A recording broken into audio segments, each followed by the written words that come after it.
Good morning, class. Good to see you. So these are our cruise students. We've had a great semester. We were supposed, believe it or not, we were supposed to be on the Harmony of the Sea today. Okay. On our cruise class laboratory, our lab, because this course typically has a lab component. We actually sail over spring break with the students. We have classes, tours on the boat. We meet the hotel director and entertainment, all keep people. And as I said, we had to postpone because of COVID. Sure. But so we're doing a land cruise with you today. Okay, well, there you go. That's fine. But I don't know if I can fill the shoes of a Royal Caribbean cruise all in 1 hour.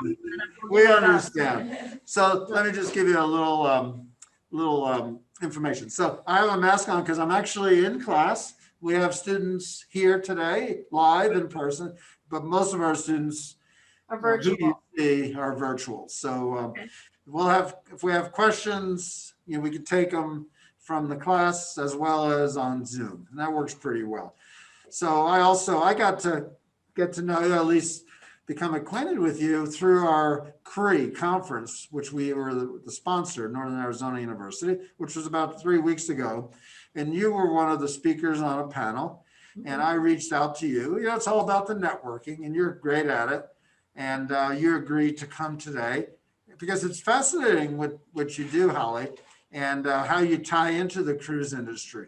So I always ask our speakers to kind of talk about yourself, your career track, and give us like a historical, chronological progression of your career and where you are today in Las Vegas and what you do. And then, talk about the future of the industry and opportunities for students. And I think that makes for a fantastic class. So I do have my mask on because we're all masked up in person. So if it looks a little strange to you on Zoom, that's why. So, all right, Holly. Well, so good to have you today at NAU virtually to talk about the cruise ship industry. Thank you, Holly. No, thank you for having me. I appreciate it. And I'd like to say it was a little longer ago than I prefer to admit to, but it wasn't too long ago. I will say that I was sitting in your seats studying hospitality. I went to school at UNLV, and unlike my fellow classmates, I knew at the age of 10 years old that I wanted to work on cruise ships. And from that day forward, it was just a beeline. Anything that could put me, to advance my knowledge, to advance my circuit of connections, anything and everything I could do, I did. So I can tell you as a 10-year-old child, I remember my mother saying, would you like to take gymnastics? And I thought, balance might be important on a cruise ship. This was my logic. And I thought, yeah, okay, yeah, sign me up for gymnastics. And then she said, okay, well, would you like to take dance lessons? And I'm like, oh, maybe ballroom. Ballroom might be important. Yeah, let me take some ballroom classes. Okay, that lasted about three classes, and I was over with that. That was done. But bit by bit, in my own mind, if it made sense to apply to a cruise ship, I was all game for it. Absolutely. And I kept talking about this all the way through into 9th grade. And 9th grade is when you start thinking about colleges and what have you. And I remember my mom saying, if my mother was funny, she said, if you're going to do this cruise ship thing, you better have a degree that backs you. Because back when I started in this, Americans weren't really working on cruise ships. Okay, it was a very new thing. And I remember going to my dad and saying, Mom's being mean. I don't understand what she's saying to me. I just know I need to be on cruise ships. And so there was my parents were very active in the community and involved, and all numbers of, the Rotary and the Kiwanis and what have you. Anyway, and he reached out to one of his fellow member friends that happened to own a travel agency, but he had somehow had close ties to the cruise industry. And he sat down with me and he gave me this little book that was published by an old purser 1 million years ago. And it was the Guide to Cruise Ship Jobs. Okay. And it was definitely written for back in the 70s because it kind of didn't apply to me at the time, but it gave me some insight, at least to how the cruise industry thought. And what this gentleman told me is he said there's 3 departments on a cruise ship. There's the deck department, and they drive the ship basically. They're all the navigation. There's the engine department. Not only do they keep the engines running, but they also keep all of your refrigeration systems going. Like in a hotel, they're the technical department. And then there's the hotel department, which is by far the vast largest department on board any cruise ship. And so those are the 3 departments. And I thought, well, I'm not really interested in driving a ship. And I'm certainly not technically able, I don't believe. So hotel, okay, hotel department. So with that determination in the 9th grade, we decided that a hotel degree would be the best, source or to get there. So long story short, I applied to UNLV, I get accepted, I'm enrolled. I show up. From day one, UNLV is already pushing you out to work the hotels on the strip for experience, okay? Because you have to have so many hours of internship on top of your coursework to have a degree, okay? So you want to start as early as possible. Well, there's me, and I really don't want to stay around in Las Vegas after I graduate. I want to be on ships. So can I just go to ships? Well, the school was very, very supportive, but they didn't know how to help guide me. They basically said, okay, you need to learn the way that we're teaching you in our hotels here in Las Vegas, because that way we know you're getting the proper instruction of what you're going to be doing out in the field. But as far as the cruise ships, we support you. We just don't have the contacts to be able to get you in that direction. Okay, so at this point I'm thinking, all right, so I can get the education, I can get the grassroots understanding of how functions work here in Las Vegas, which is a fantastic learning, lab, if you will. But the contacts for the cruise industry, it sounds like, are on me 100%. So how am I going to do that? Well, one of the things that came very naturally to me was event and conventions. And here in Las Vegas, as you know, we run 20,000 person conventions over the course of several days, a very large scale. And for whatever reason, it clicked with me, the logistics and what have you, it was a piece of cake to me. And so I worked a lot in that, and I worked a lot in the banquets that support that, the food and beverages that support that, the sales teams that support that, the marketing to get people in, the whole aspect of it. And lo and behold, my freshman year of college, I became aware of a convention that was going to be taking place in Phoenix, Arizona, and it was called the Cruiseathon. So I thought, the Cruiseathon? What's the Cruiseathon? Okay, well, the Cruiseathon no longer exists, okay? But at the time, it was a magazine for travel agents that specialize in the cruise industry. And what I found out is this travel agent convention comes together and all of the executives of the cruise lines are there to shake hands and meet with them. Well, if I go in as a student attending the event, I'm probably not going to have the audience that I need to build contacts. This is my freshman year. Okay. So I reached out to the coordinator of Cruiseathon, who was based in New York City, which is where their publications were based. And I said, I'm a student at UNLV. I have a specialty in convention and event management. I will fly myself to Phoenix. I will put myself up for free, and I will work for you at your Cruiseathon, provided that you write a letter that documents the hours that I worked for you over that weekend so that I can get school credit. Okay. So her name was Barbara DeWeaver. She reached out to me and she said, are you sure you want to do this? And I said, absolutely. I need experience, and I have to have so many hours to graduate. So she said, absolutely. Come on out, fly out. So I flew out to Phoenix and worked this entire event. it was the third day of the event, because I flew out on a Thursday. It was that Saturday afternoon, she approached me and she said, "We love what you have done here and you have worked so hard. We're going to reimburse your travel."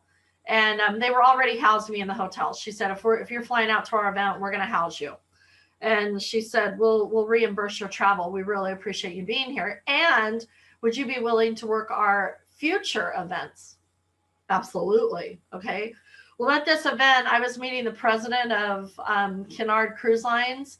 At the time, it was one of the grand cruise lines in its time. Royal Caribbean, of course, was there. Holland America was there. And I mean, these were presidents. Okay. So at one of the tables in the grand events for dinner, I was sitting next to the president of Holland America. And he had known me because as these guest speakers would go up in these conventions, me being, of course, staff for the event, I was introducing these people. So I got to meet them first line, front line, and center. So what I'm saying is I use some clever ways to network and to get to know somebody and to engage myself to be there. And it's really important, especially in today's world where people rely on text and social media, and they kind of distance themselves. People don't know how to shake hands and how to meet people. The cruise industry is a very, very small industry. Everybody knows everybody.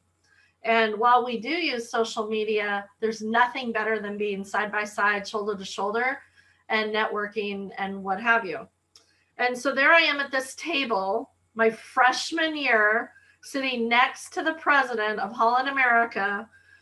And during the course of the dinner, he leans over and he says, "So what are you doing? You know, you're a student. I know you're working for Barbara. How is this about? Or what is this doing?"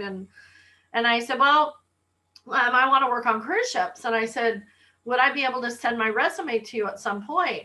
And he kind of chuckled and he said, "What year are you?" And I said, I'm a freshman. And he said, "Finish your degree, get some experience, and reach out to me." Well, I started sending him postcards, okay, from anywhere I was. I was like, "Hey, it was such a pleasure to meet you at the convention," and I drop him a postcard. "Hey, did you hear about this is happening in Las Vegas? This is something your cruise line might want to look at for implementation on board." Anything and everything. I did this, okay? I also did this across a couple of other cruise lines, and I was able to make fantastic network. And although some of the cruise lines are now out of business, those executives have moved to other cruise lines, and I'm still in touch with them. Some of my mentors back then are, presidents and executives now in the current cruise lines. And so that network is what kept me viable. So going back to UNLV, okay, so I'm going through my courses through my years. And the summer would come up and I would ask UNLV, I'd say, "Okay, well, I know we're supposed to be working internships in Las Vegas, but I really want to work an internship on board the cruise ships." And they were like, "No, we need you to study our course on the Strip and do what you're supposed to be doing." And so, okay, that's fine. So I was doing that, but I continued to work these events with Barbara DeWeaver. And something I forgot to mention too, I was in Phoenix. I have an aunt and uncle that live in Phoenix. I had been there once when I was 10 years old. Flew into Sky Harbor Airport, stayed with my aunt and uncle, and, got to see quite a bit of Phoenix. But at 10, you're not really paying attention to the city surroundings, what have you. So there I am, fast forward as a freshman at this first cruise-a-thon event, and I find out that the president of Cunard Cruise Line, Ralph Bonna at the time, is flying in. And one of the staff or Barbara's staff have to drive to Sky Harbor Airport to pick him up. And he says, "Have you been here before?" And I said, "Yeah, I've been to Phoenix." He's from New York. And he says, "I have to go pick up Ralph Bonna. Do you know how to get to the airport?" I'm like, "I do." I had no clue, to be honest with you. But I know that cities, especially where we are downtown, have a great signage. Okay. So everything is Sky Harbor Airport, turn here, Sky Harbor Airport this way, So I get in the car, we're in a limousine because we're off to pick him up. I'm in the front seat.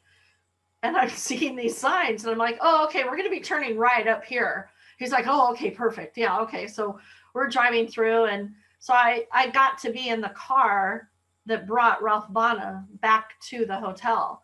And, you know, being recognized as staff for the event, we were held in a different light. Okay.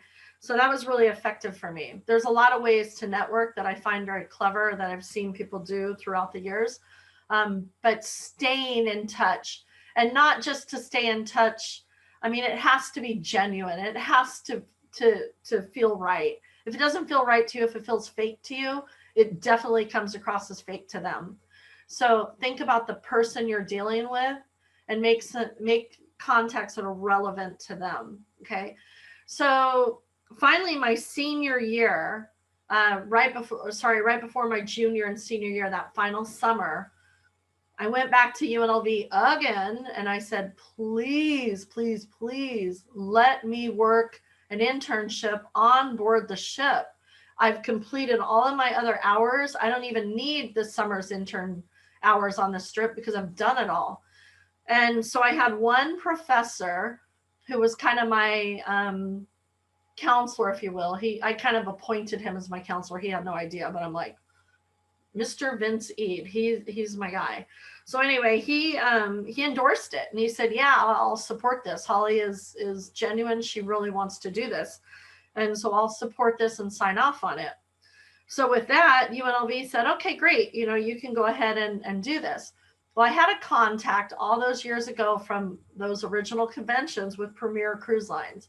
Premier Cruise Lines was the official line of Walt Disney World at the time. This is well before Disney Cruises. This is the cruise line that taught Disney that they could make money in cruising. Okay. And so I reached out to Premier Cruise Lines and I said, I want to work on board the ship during the summer for an internship in the hotel. And they said, well, we don't do internships.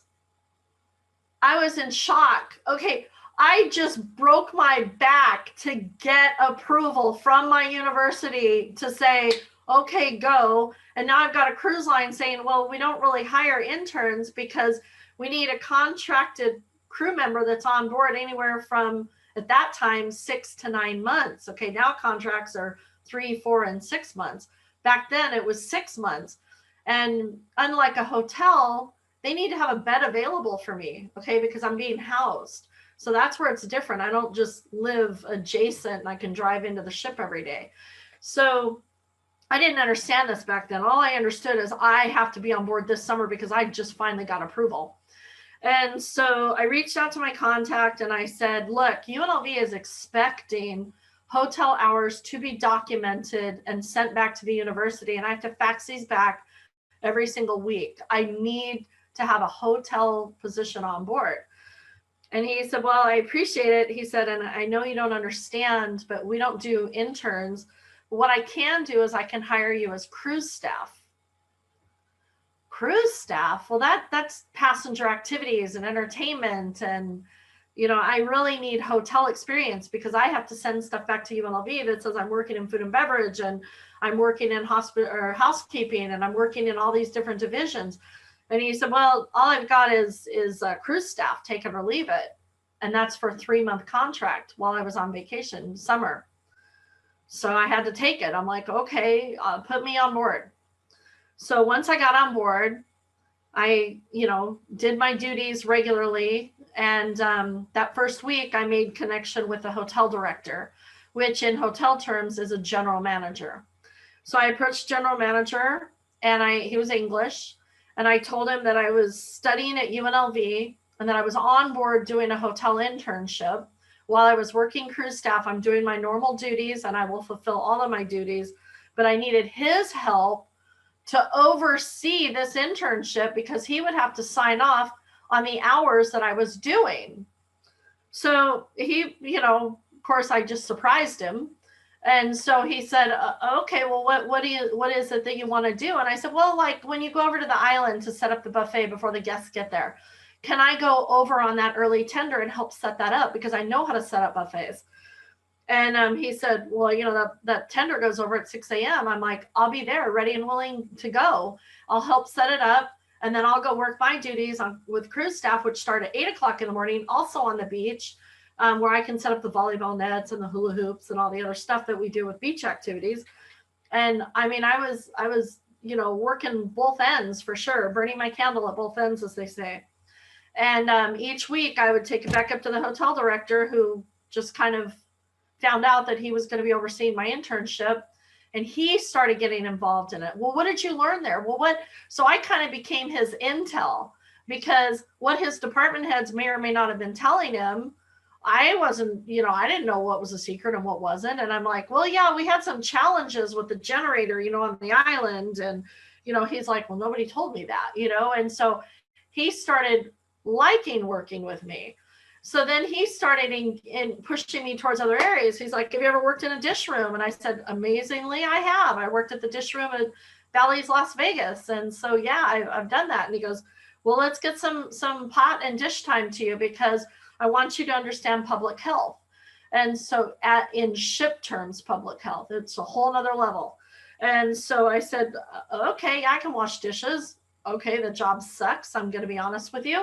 But this hotel director is now behind me and encouraging me to get more and more engaged.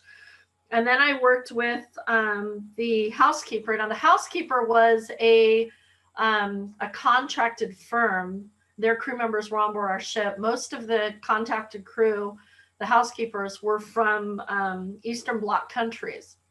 So here I come as the American. I was one of 3 Americans on board this ship. And now I'm working with the housekeeping department. And at that time, they viewed Americans, and I'm going to be speaking candid because you need to know what you're facing. And maybe some of you have already experienced it, but many people view Americans as fat and lazy, okay? So being very candid, I approached them very humbly, knowing that, and I worked my tail off. If they told me to do something, I did it to the best that I could possibly do it. And pretty soon they were saying, well, you're not like the regular Americans. And I'm like, no, I am. There's a whole pack of Americans that work just like I do. Trust me. That's where I learned my work ethic. And so kind of built that camaraderie and that support and what have you. And bit by bit through the departments, pretty soon the food and beverage department would say, well, why are you working in housekeeping? We need you on the island. And so I'm like, now I'm being pulled both ways, but also working cruise staff. So I'm running activities at night with the passengers. And I mean, it was just incredible. Documenting my hours every single week. I would take it into, by the way, we didn't have a fax on board. Well, we did, but it was like $60 a minute at the time. And so another networking tool that I used is my contact at Premier, who put me on board as cruise staff, was now the director of hotel operations for Premier Cruise Lines. And he had a secretary who I became very good friends with. And I told her, I'm stuck because I'm supposed to be faxing this back to the university, but it's so expensive on board. And she said, Holly, she said, you document it. And she said, you leave it in the office on my desk, because we would come in on a Saturday for a turnaround. And she said, you leave it on my desk. I'll get up Monday morning and I'll fax it off to the university. So I'm like, you would? That's wonderful. You know, and I would leave her baked goods and brownies and whatever else for that Monday morning, and to thank her and what have you. She's still in my life today. We're still in touch. She's retired, obviously. But that was a great networking tool, because she also saw what I was doing. And she was able to verbalize that in the office, the executive offices where decisions are made. So now I have to go back to school and finish up my senior year. And where many seniors are going through interviews with the companies that come in, the Marriotts, the Four Seasons, you know, the Hiltons, etc. I was taking the interviews for practice, but I already had a job lined up for graduation because Premier invited me back in the hotel department to work on board. And so once I graduated, that's where I went. And it was maybe it's still a practice today in the hospitality field, but your cap and gown, when you were graduating, if you've already got a job lined up, you put the logo of that company that hired you on the top of your cap, because when the parents are looking down on those caps, they can see all the hotel companies that are represented. I was the only cruise line. So yeah, I developed a lot of contacts. Okay. So fast forward, my career took me all throughout the world. It took me all throughout different cruise lines. And because the industry is so small, you get with a team that you work really well with that trusts you, where you're the genuine article and they're the genuine article. And you tend to follow them from cruise line to cruise line. And so my mentor took me through 3 different cruise lines, and I was able to build ships. He would send me to Norway and to Germany, and I would oversee from the hotel side some of the construction that was taking place. Those were fun experiences. You're wearing a hard hat, you're wearing jeans, you're in steel toe boots. And I can tell you, these German engineers that are building this ship, I swear they're 7 feet tall. They're just ginormous people. And here I come in as, yes, hi, I'm with Norwegian Cruise Line, and I'm here to oversee, the hotel side. And they're looking down at me like, what? Like you? Like, what do you know? And so it was fun. I've had some crazy fun experiences. How many of you are really interested in working in the cruise industry? How many of you think you might take it up as something you're interested in? Are there any of you out there that just know in their heart of hearts? There's a couple people. That's good. Okay, no, that's fine. That's absolutely fine. So, sorry to interrupt. We have two in class that had their hands up too. I got that. Yeah, thank you very much. I appreciate that. So that's great, because I'll tell you kind of what's new and out there. So I've talked to you a little bit about networking, and networking will apply with any company. Okay, it's not just the cruise industry. It'll apply anywhere.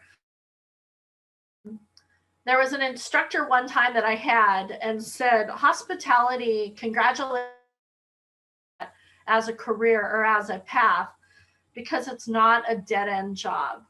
When you work in hospitality, there are so many different facets of hospitality that you can go into. And that resonated very loudly with me in April when we had to close the Las Vegas Strip. And I thought, wait a minute, I was in an industry that had so many facets. Where's everybody going? What's everybody doing? Some of my colleagues and friends are now doing marketing for hospitals. Okay, sorry to say, but we're in the same business. There's a head in a bed and you're making money from it. They're there for a different reason, but it's still the same concept. So some of the housekeeping departments moved over to help with the hospitals. Some of the marketing professionals in social media and leading that task have gone on to work with like Lowe's and Home Depot and what have you. No doubt they'll be coming back to the Strip when we're fully open. But in the meantime, they were without jobs. And that's what is really unique about our industry. It's not a dead-end industry. There are so many avenues that you can take and what might interest you, and follow it. If it interests you, follow it. See where it goes. So that's really needed. Sorry, were you going to say something or? Oh, okay. All right. Anyway, so one of the things I want to tell those specifically, the ones that are interested in working on board, there's something that will put you ahead of the game right now while you're in college that didn't apply when I was at school. It's regulations that came on later that I had to be certified. And I actually had to go through this training twice. I had to go through it once in a unforsaken Norwegian military base. I can't even tell you how far north we were in this Norwegian base. And I'm from Southern California, so it was really chilly for me. And the gear that I wear to ski in Southern California is certainly not the same gear that keeps you warm in northern Norway. But anyway, the training, and then the other training that I had to do was in Hawaii. But it was the same training, just taught by different government entities. So the training that every single crew member on board a cruise ship has to go through, and you can do this while you're in college, is what we call Stcw training. And if you'll allow me, I have to look at my cheat sheet here. STCW is an acronym, and I didn't even know the acronym. I had to look it up again, and then I was reminded, and I said, oh yeah, because we all call it STCW. It's the Standards of Training, Certification, and Watch Keeping. Okay, so unlike working in a hotel, so in a hotel, for example, I work with Caesars Entertainment. When you work in that hotel, if there's a fire drill, you're told as an employee, just exit the building, okay? On a cruise ship, if there's a fire drill, you participate. You're like maybe a firefighter. You are evacuating an area. You are engaging with guests. Like you are very, very active. Everybody has a task, because when you're on a ship in a small community, everybody becomes the fire department. Everybody becomes the cleaning department. Everybody does everything to make, we all say it's plus 10%. You do your job plus 10%. And that makes the community a lot better on board. But STCW training is something that every single seafarer has under their belts. And it's 8 courses taught over 2 weeks. And this is where I'm saying some of the courses now are taught online. And some of the courses you can get in your neighborhood fire department, like CPR is one of the classes that you should have, okay? But let me go through some of them. Some of them are you have to have in class at the facility, but it's survival, okay? So if you're at sea with 200 passengers in a lifeboat going, this is horrible, this is the worst cruise I've ever taken, okay? You better know survival. You better know like how to deal with that, and what are your survival tactics at sea if it comes to that? How do you deal with that? And not only physically, but also psychologically. How do you stay ahead of it mentally to keep yourself in the game and others in the game? So anyway, and then there's also fire prevention and firefighting. If you ever dreamed of just even for a minute wanting to be a firefighter, you'll be a basic firefighter when you're done with this. You'll know how to don the gear, like all the way through from head to toe. You'll be walking into caves that they have just set ablaze with teams of 3 and 6, and you will put out those fires. You will walk around those same caves where you just put out the fires that are now pitch black, and you will have to do a search and rescue for bodies that are in that cave. It's fun training. It's really something different. But that's training you must have before you become a crew member on board a cruise ship. First aid, of course, you're taught much higher levels in first aid training. I will tell you, I was a scout growing up. I was a Girl Scout. I went all the way through to what they call Eagle, which is a gold award on the girls' side. And I was grateful to have had a lot of that as foundation for my understanding for some of this training. Because in the Girl Scouts, I learned knot tying, I learned sailing, I learned navigation, I learned first aid. So I already kind of had a little bit of a background in that, which somehow came to the surface when I was going through STCW training. Personal safety and social responsibility. That's another course. That's a course that you can probably take online now. Security awareness. You're taught homeland security techniques. Okay, I'm calling it homeland security because we're American. That's something you'll relate to. But international security, I can tell you, I feel sorry if somebody tries to take on a ship, because the crew are trained for this, and the ships are used by navies around the world for their own training to see how we react and what have you. And I'll take a quick little commercial break for fun before I go forward. We were docked in Hawaii. The Pan Am Games were going on. The Pan Am Games are our U.S. Allies based in the Pacific. So you're talking Australia, New Zealand, Japan. Okay, the countries that we're partnership with as a country. And we all train together. Our militaries do trainings together. We got a call, our captain did, from a SEAL team. And they said, sir, we're in Pan Am Games. Would you mind if we use your ship during the Pan Am Games? We would like to infiltrate it and leave a mark that would emulate a mark for a bomb. And he said, the captain said, absolutely, we're always up for that. You know, we're happy to. Okay. Well, the captain shared that we might, it's not confirmed, but we might be part of the Pan Am Games. Nothing excited our crew more than that. Okay. Passengers are on board. Okay. So we have to like still run their cruise and their week experience. But behind the scenes, we were like, bring it on. We are so ready. It's a SEAL team that's going to try and infiltrate us. We got this. So the deck department, they're on high alert. Okay. They're as if we were in the middle of a war. Okay. If our ship pulled into a country that just went into immediate war, that's the level, the MARSEC level that we were at. So the deck department, they've got all cameras live. We're all on high alert, walking around. You know, we're still mingling with passengers and doing our job and what have you. But we were absolutely watching everything. Okay. This went on for 2 days. I guess they didn't end up using our ship. And the captain said, you know, I guess they didn't end up using our ship. And we're like, man, that would have been really cool, you know, to see if we could have, you know, gotten some Navy SEALs. So the Navy commander called back and he said, Captain, you know, we just want to say thank you very much for allowing us to use your ship during the Pan Am Games. And the captain said, yeah, you know, we're just kind of disappointed you weren't able to use us, you know, because that would have been really, really fun for our crew. And the head of the SEAL team said, sir, we did. What? Like what? Like, no way were they on board our ship. No way, guaranteed. And he says, Captain, down in your laundry room. Now, the laundry room in our ship is at the bow of the ship, okay? The bow, okay? So if you take out your bow, you know, if you break through that metal, you know, what have you.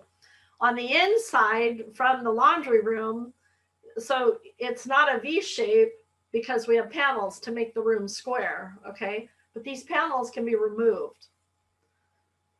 Behind one of these panels that we removed, we had to get our technical team to remove it because they've got the right equipment to remove the panel, was a big chalk X and a circle. And the SEAL said, that's where we would put our bomb. And we're like, can you share with us, how you got on our vessel, somehow got into a crew area, got all the way down, and we all know each other, 1,500 crew, we all know each other, we're family. Like we would know if somebody foreign was in our crew area. Got all the way down in the crew area, got all the way down into our laundry room, removed a panel in a 24-hour laundry room operation where crew are there 24 hours a day with a big chalk mark. How on earth does that happen? And they said, they told our captain, sir, it's classified.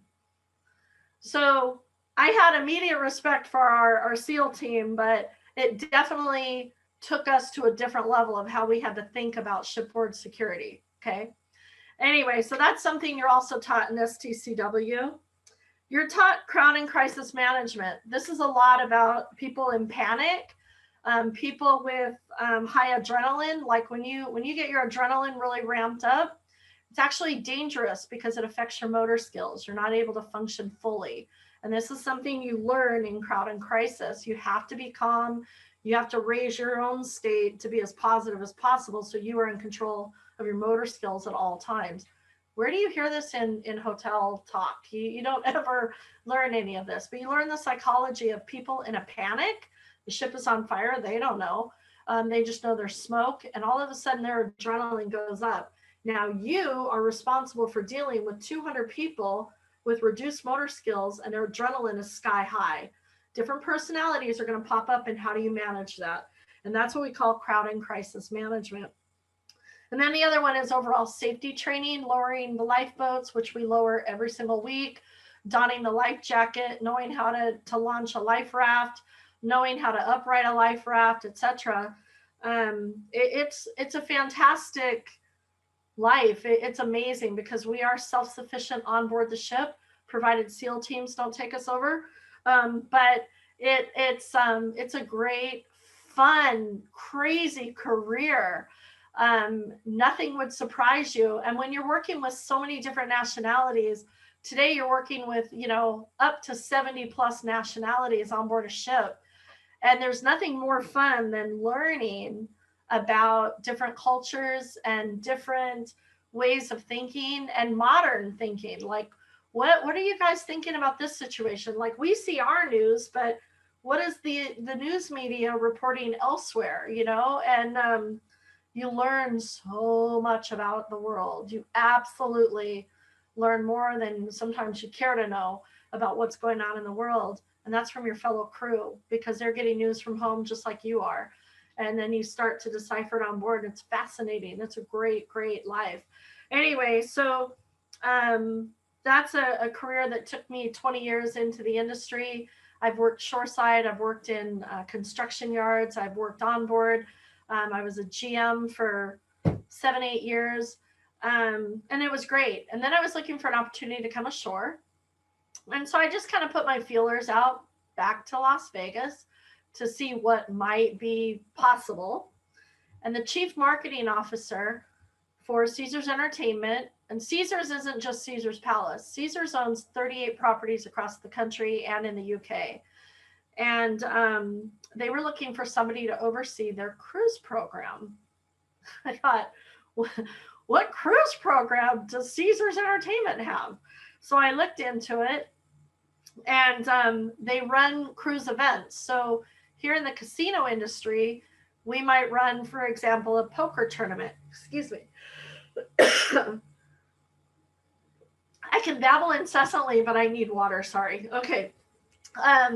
Anyway, so the chief marketing officer said, well, we have like poker tournaments. So we invite our high rollers into the casino to play poker with us, and we give them a free night stay and whatever else, and they have a good time.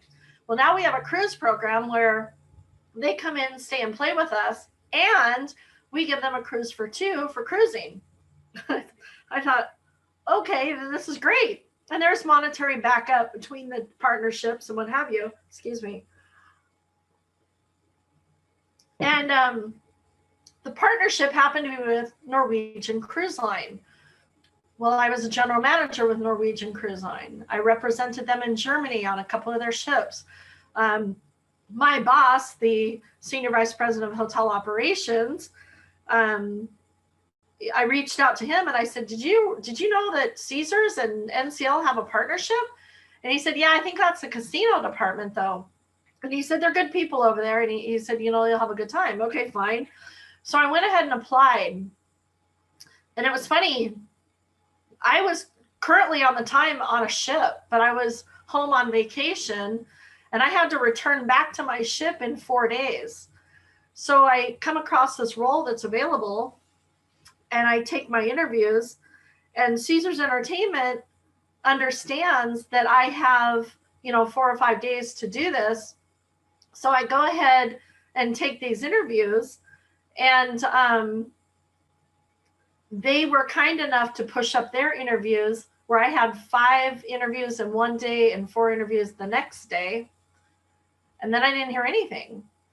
And one of the direct reports to the chief marketing officer told me, he said, I just want you to know that there's 93 other applicants here. And I said, well, I'm sure there are. I'm sure there are. I don't know how to respond to that, but there you go. And so he was kind of surprised because I didn't have that textbook, answer for him. I just genuinely said, I'm sure you do, because on paper it sounds like a great role, head of the cruise program. To somebody who doesn't know what that means, they probably think they're out cruising all day. So anyway, then I didn't hear anything. This is day number 4, and I had to go back to my ship. So I fly back out to the ship, and now it's my second day back on board. I'm a GM, and we're in port. We're in this tiny, small port, and it's the kind of place, you talk about a cell signal being out. So if you have your phone, I had a cell signal like here, but not here, okay? So I'm in this like weird, awkward position standing on a corner, and I'm like, who is this? Like, who? And I hear Caesars Entertainment, and I'm like, oh, and they said, we would like to offer you the role. And I said, and I thought, I'm going to lose this connection. This is going to be horrible. Like, oh my gosh. So I said, please email me the details. I'm interested. Click, the line cut. Okay.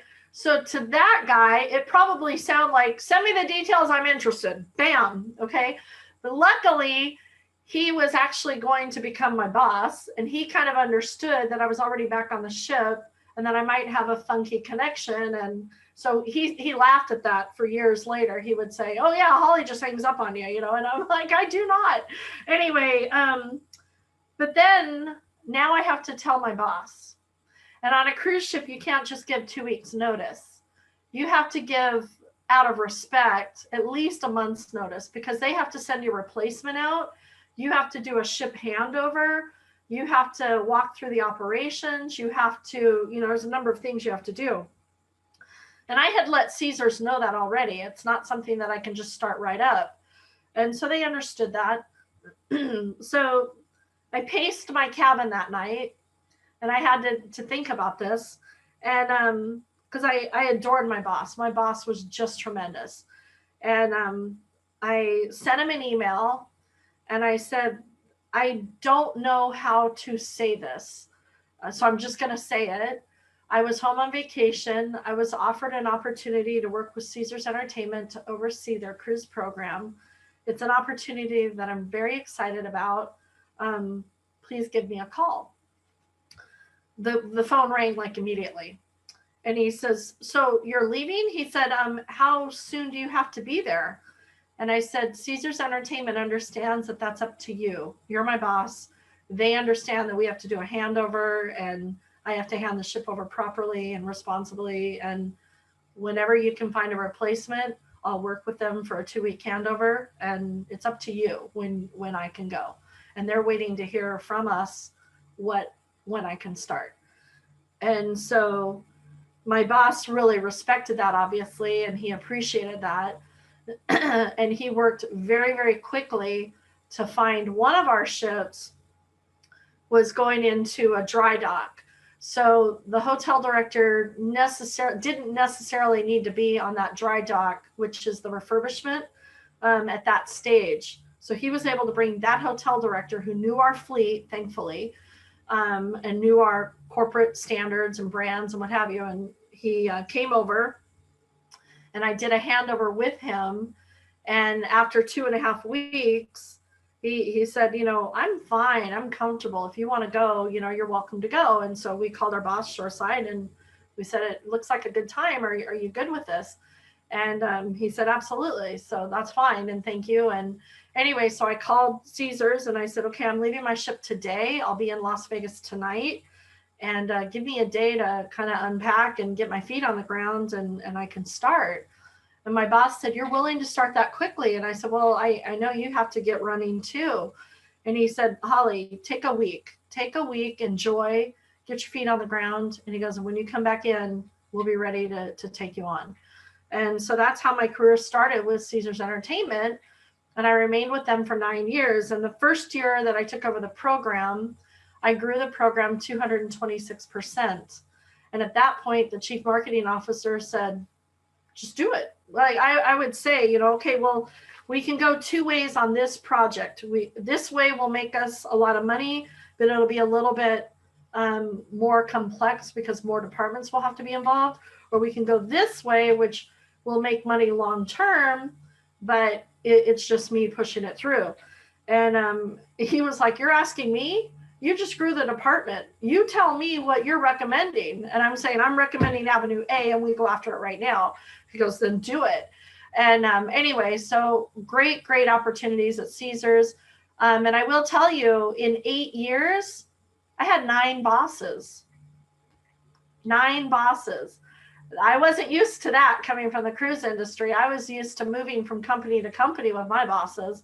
So this was really a different world for me that I wasn't used to. And another piece that my mentor in the cruise industry told me ages ago, we were walking the convention floor, and he said, you know, the big 4 cruise lines, if you can talk to me about who those presidents are and what their backgrounds are, none of them come from operations. And here we are 20 years strong in operations. And that really resonated with me. And I thought, wow, if I want to have a future in the cruise industry, I better stir up my resume a little bit and have some additional experience.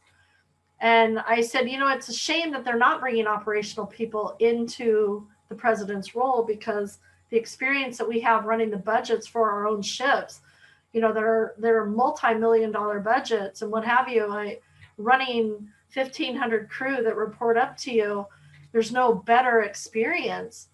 But what was climbing to the top? Who runs our cruise lines right now?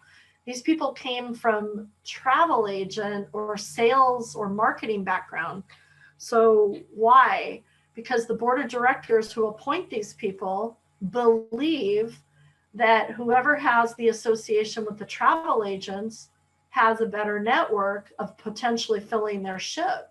Okay. So right or wrong, that's the thinking. So my mentor had recommended back then that I stir up my resume. So that was part of my thinking also when I came back to shore to work with Caesars Entertainment. And now I have 9 years marketing experience and partnerships and strategic alliances under my belt. And when you work with Caesars, you also get a quick, fast lesson in how to develop web pages and launch emails and prepare documents that are going to the sales teams. And so that was a way that I made my resume a little bit more well-rounded. So anyway, that's kind of my short history, and our pandemic hit. And full disclosure, and I'm happy to let you know this, because as a student, nobody ever owned up to this. But again, honesty is 1,000% your best policy. I was furloughed by Caesars Entertainment because the ships are not operating. We had just gone through a merger with Eldorado Resorts. Eldorado bought us. I got a really nice thanks and a bonus for helping bring the corporations together through that merger. And then the new company president, who loved the idea of my cruise program and the money it generates, but when he made this decision, he wasn't thinking Holly Weberg. He was thinking, I need to make this corporation float, because now we've got all these hotels that are all shut. How are we going to keep this whole entire corporation going? And he told all of his direct reports, I have to cut any division that is not immediately showing revenue. So I got a call from HR and they said, your division's not showing revenue because the cruise ships aren't sailing. And I said, which is true, because the way we make money at Caesars from the cruise partnership is that for every guest that sails, we get a percentage of the revenue they generate on board with that passenger. Okay. So that's how we make our money. So with the cruise line stopping, of course, nobody's sailing. And of course, checks are not coming in. So here I was. So it's been interesting. So what was I going to do now? So I'm just kind of sitting here. I'm waiting. The cruise lines are still on hold until July or so. So what's going to happen with me? And randomly, people came out of the woodwork and said, are you the one that built the partnership between Caesars Entertainment and Norwegian Cruise Line? And I said, I was. And I am, I guess. Anyway, and they said, we're in the loyalty space. We're a consulting firm. We signed a deal with MSC Cruises, which happens to be the only cruise line sailing right now. And we would like to put together a cruise program between MSC and the global casinos. So not only do I have, or at Caesars, I had 38 properties. Now my playbook is global. This could be a lot of fun. And you're hearing firsthand, because I just got the draft contract yesterday to take a look at it. We'll see what comes of it. I don't know, but it's kind of exciting. And if this takes off, one thing too about working in the cruise industry is they want me in Florida. Okay, I could go back home. I could go back to the cruise industry, but they want me in Florida. My goal was to kind of try and stay in the Southwest because my family's here, and I would love to be able to not have to move, right? So that was another thought in the back of my head. And MSC had already approached me, because I know people at MSC, about working in their loyalty, overseeing their loyalty program based in Fort Lauderdale. And that was a very beautiful and generous offer, but I didn't want to move. And I told them I could do it remote from here, do the same thing. And they said, no, we really want everybody together. So, you know, we politely just kind of said, okay, well, thanks, but no thanks. Out of the blue, here comes these two gentlemen from Chicago that are in the loyalty space. And they said, would you be willing to work with us? And I thought, here comes MSC again. That's interesting. So I thought, yeah, so I'm going to take a deep dive look at it. But immediately I reached out to my contacts. I had a meeting last night over a Vegas Golden Knights hockey game with somebody who is an attorney in the casino cruise space. And he's looking at my contract today. And I have a lunch date with him on Saturday to get his feedback on it. So again, it comes down to contacts. He is one of the top patent attorneys in the casino space in our country. And what is he charging me for this? Lunch. Okay. So these are the type of people you know, just be genuine. That's all I can say all throughout your career, because you are judged from, you know, in your own worlds, in your own social circles. Be as honest and genuine as you can all the way through, because what you see is what you get, and cream rises to the top all the time. And so people may look, you know, really cool, and they're doing sexy things and they're moving fast, and that's very attractive to you to, wow, look how they jumped and skipped rolls and whatever, and they're the head of everything. But those people don't last. So be genuine. So anyway, so now let me open it up. Are there questions? And I hope I didn't speak over your class. I don't know what time your class ends. No, we've got about 15 minutes, Holly. So excellent, very exciting. I need you to write like a story about your career. We're working on a new book with the students, a cruise ship management book. And all the students, good for you. And I've got some executives writing as well. We'd love to have you. I'll follow up on that. Students, any questions for Holly at this point? It's a great opportunity to ask. And another thing I'll make available, and I said this during the talk as well on the panel, if there are people who are genuinely interested in wanting to be on ships, don't be afraid to reach out to me. Reach out through your instructors and just say, hey, you know, I want to reach out to you. You're welcome to have my my cell number.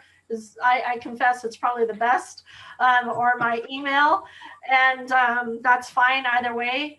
I'm happy to respond. And the dean of the hotel college at UNLV, there's been 3 deans. Each dean after I graduated, because I felt so by myself when I went through the hotel program. I told those deans, if there were students like me that wanted to genuinely be in the industry, give them my number. I will help them. I will work with them. I'll you know, give them advice, even if they're not sure if they want to do it. I'll talk to them very frankly and candidly of what it's like on board. And I'm happy to do that.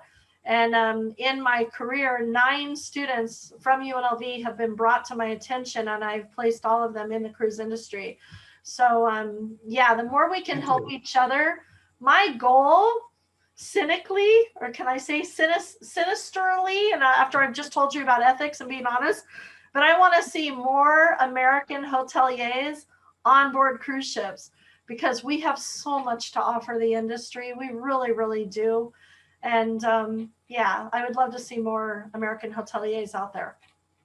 That's great. I'd love to see that. I'd love to help you with that. And that's why we have the course here at NAU. There's very few universities and hotel schools that offer a course, cruise ship management.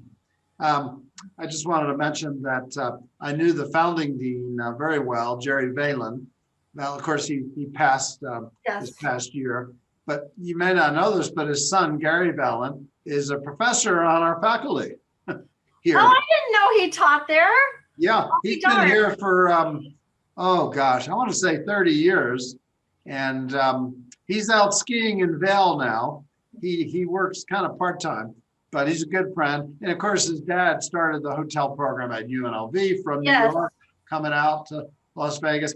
And then I've known all the deans from Steward Mann, of course, Shoemaker there now is a good friend. Yeah. And it's a great program.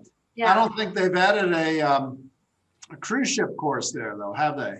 No, they have not, and I have to give you a ton of credit for what you're doing. Believe me, I'm in Stowe's ear regularly, our dean right now, and I'm very close to our current dean, and he's very clever. He's very good at keeping the network amongst the UNLV alumni, and we all randomly get calls every once in a while, but Jerry Vallon, Dr. Vallon was like that as well. He's the one that founded UNLV's program. He came from Cornell, and he was very just down to earth. You could approach him at any time, talk to him about anything. Just a class act. Absolutely. And yeah, he was a huge loss when he passed away. But yeah, I agree. And great guy. I'm glad to have Gary here. We're going to do a nice tribute to Jerry with our organization of faculty, because everybody knew Jerry. I dined with him, let's see, about a year and a half ago, January. We went, I was in Las Vegas, and we went out to dinner together, and just delightful to see him. He was, I think, 91 at the time we had dinner. Yeah. We went to the Italian-American club. Oh my gosh, yes, yeah. That's a little secret hole in the wall, yes. Yeah, when I'm in Las Vegas, that's a great place. Power dinner for sure. Yes, and it was so good to see him. I was so saddened by his passing, but yeah, we all you've done well. I'll talk to Stowe, and we'll put some pressure on them, and maybe you could teach that course. They'd be lucky to have you, especially, you know, as the casinos are starting to crank and open pretty, you know, they are now, and it's going to get better. Maybe we'll get the program back with the cruising. Absolutely. We're fingers are crossed, and everything's moving forward. It's just a matter of getting started. So anyway. Yeah, it's exciting. Students, any questions for Holly? It's a great opportunity. We've got about 10 minutes. Professor McConnell, I actually have a question. Holly, McConnell, go ahead. UNLV. Go ahead. What years did you go to UNLV? Well, you're so nice. No, I'm kidding. No. 1986 to 1990. Did you ever have a class with a man named Steve Stallworth? He's now currently the ring manager at the South Point Hotel. Steve, what's the last name? Stallworth. I might have, but I'm not sure. I don't know. I'd have to go back and look at old records, but it doesn't immediately ring a bell. Gotcha. One of my classmates that you might know is Guy Fieri. Yes. So great. Yeah, I went to school with him. I went to school at the Maloofs. Yeah. But South Point is doing amazing things, though. They're a mover and shaker in this city, and people don't even realize it. I just recently grew to learn a random point about South Point is they are the largest casino in North America. Wow. Floor space. I didn't know that. And somebody told me that. I don't know. I need to fact check it, but that was interesting to me. Michael Gahn, who owns South Point, his dad, Jackie Gahn, was one of my early mentors who helped me get those internship hotel hours when I was working for him downtown. Jackie Gahn was quite a character, but yeah. So anyway, I'm sorry. So what about South Point? Are you thinking about going there? I was just wondering, like Professor DeMicco said, Gary Vallon, or Professor Vallon, who also teaches here, just coincidentally, my uncle went to the same college and they had known each other. And then, so I was just saying if you might have known him from classes and stuff. Yeah, the name didn't ring a bell, but that's just because I'm from a different industry coming into Las Vegas. And while I'm getting to know people, I know more people in the event space, people who do conventions and that. So I don't know. But anyway, yeah, or that organization, though, it's a good organization. So if you're considering working for them, they're a good one. It's great advice. Thank you. Great. Thanks for the question, McConnell. Other questions, students? Well, I have to make a comment to Shannon. I see Shannon. We saw your horse. What's your horse's name? So I have Barney and Tater. Barney's the brown one, and Tater's the gray one. I'm working at horse camp this week, so I was hiding for an hour and a half so I could come to class. Well, great. That's great. Well, happy to meet them. And That's Holly, I don't know if awesome. you've Good ever for you. taught a class. No, that's great. Good for you, Yeah. Shannon. Thank you. I do actually have a question. Yeah. So you said between your junior and senior year of college, it was a big deal for you to get college credit but you didn't need it. Why was it such a big deal to go through the college to get on a cruise ship if you already had what you needed? So that was with the cruise lines. Okay, that's where I needed the experience. So I knew how hotels operated. Okay, but was it different on board? You know, is food service different on board, and how is it different, and what have you? And so I kind of invented my own internship. And it's actually Dean Vallon all those years who was like, no, you need to learn what we're teaching. And I was like, Dean, you're killing me. You know, this is like, oh my gosh. But finally, when I got the approval that summer, I said, I give you my word of honor. I'm not going to be out there sipping cocktails. I'm going to be working my tail off, and I will send back documented hours of working in each department in the cruise ship or on the cruise ship.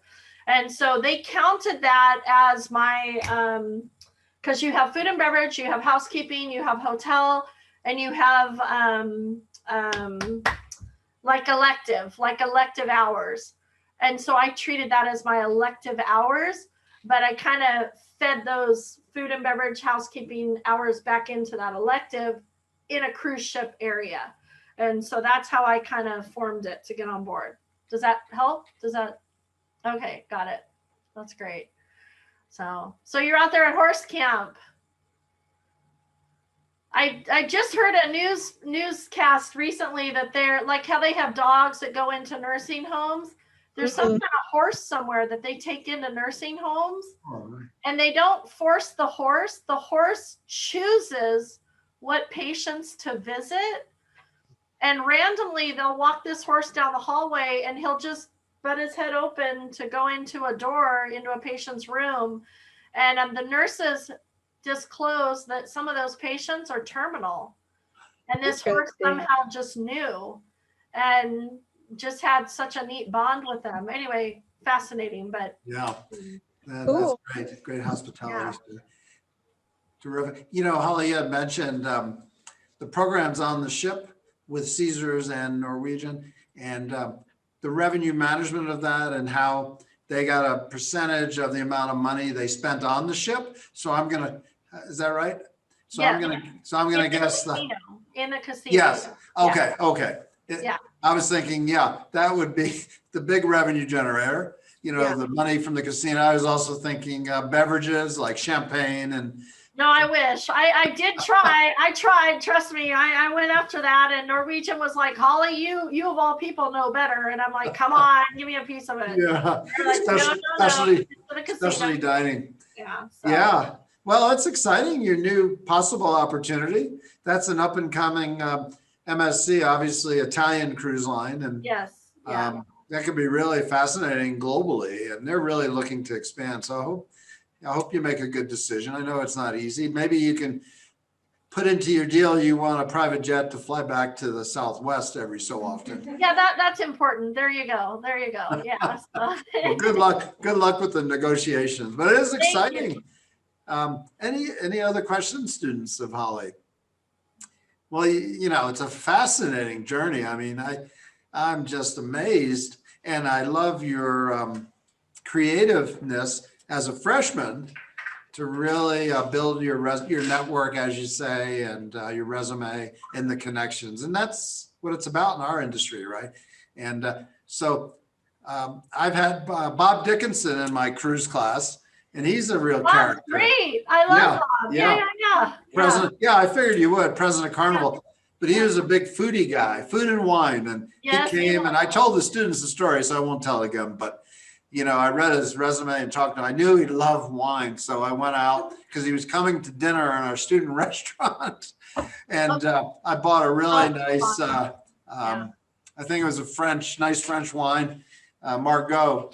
And the student brings it to the table in the dining room, and Bob looks at it and he says, I gave it up for Lent. And anyway, we still, the rest of the story, and I'll tell it real quick. So this, he says, well, we're going to have it. I just can't drink any. So the student starts to open up, pull the cork, really struggling. And so Bob jumps up and he says, let me show you. And he takes it out and he presents the cork. And the student, of course, was turning shades of red. Oh, yeah. But Bob, he was great. And the next morning, the student comes to my office and says, oh, Dr. DeMicco, I'm so sorry. I'm so embarrassed. President of Carnival couldn't open the bottle. And I says, don't worry about it. Someday you'll be telling all your friends and family that the president of Carnival Cruise Lines taught you how to open a bottle of wine. There you go. That's it. Turn it positive, right? And Bob's a character. Yeah. Great guy. Yeah. I mean, he's a character. He's a good guy. He came, that's a prime example. He used to be sales. He was vice president of sales for Carnival when the first time I met him at Cruiseathon all those years ago in Phoenix, Arizona. And he was talking to travel agents about how to sell Carnival. He was a vice president. And quite a character, but and he loves his good red wines for sure. He does. Absolutely. Yeah, he wrote a book. Of course, marketing and sales was his specialty, but he wrote a book, Selling the Sea. It was like the first cruise ship book. The one we're trying to write, I think, would, of course, is going to be more contemporary, and hopefully we'll have a little part of the book on your career. It's just a fascinating story. I would love to help however I can. Thanks, Oh, that's great. Well, excellent job. I'll follow up with our student I mentioned in Montenegro. I'll send you his bio and I'll connect you. Thank you. Because you never know, right? I mean, those are the networking and you've been there, and he would be a good resource for you. Yeah. So terrific. So thank you so much, Holly. We're really thankful of you being our professor for a day. You can put it on your resume. And when you see Stowe, the dean of the UNLV, tell him I said hi, and tell him he needs to hire you to teach the cruise ship management course. I certainly will. He's terrific. I talk to him pretty regularly. Yeah, he's a great longtime friend. Yeah. Well, class, let's give Holly a virtual hand. Thank you. And Thank you for having me. I appreciate it. I hope some of my information was helpful, and No, it was fantastic. Just a great career track, and it's not done. You got a long way to go and a lot of exciting opportunities ahead, and we'll stay in touch. And thankful you to come to NAU today. Maybe we can get you here in person at some point in your career. Yeah. I love that area. Yeah, so I'm happy to come up, and if I get to check out that horse farm, I'll really come up. I don't know. Okay, we'll make sure. Okay, thank you so much, Holly. We'll talk to you soon. Thank you, class. Have a great day. Thanks, everybody. Have a great day and great weekend ahead of us.